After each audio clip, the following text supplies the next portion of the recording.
Melbourne's hotel quarantine program has been a disaster, with more than 800 lives lost and thousands of businesses shut down. A special investigation by Peter Credlin has found out just what went on inside those hotels and how they got it so wrong.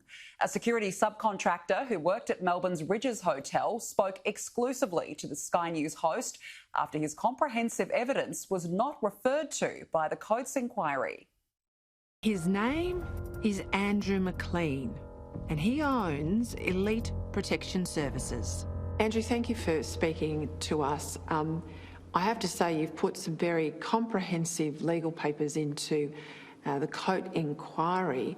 Have you been called to give evidence? I couldn't see your name at all in the documentation. No, Peter, I guess that's the reason for wanting to speak with you, or when we decided we would speak with you, was that we put a great deal of work into that.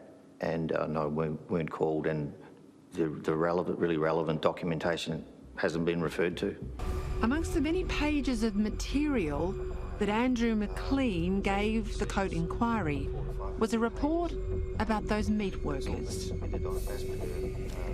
Remember, Sutton says he shut Cedar Meats when his health department knew about a few positive cases.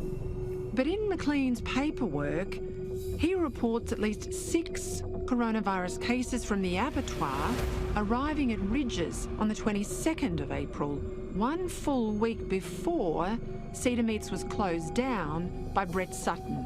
And they were to have special treatment.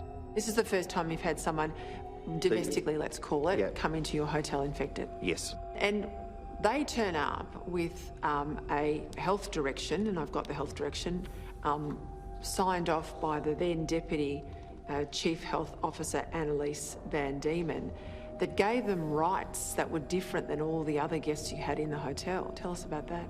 Well, that document that you're holding is the most dangerous thing that's happened to us in the entire time we were involved in COVID.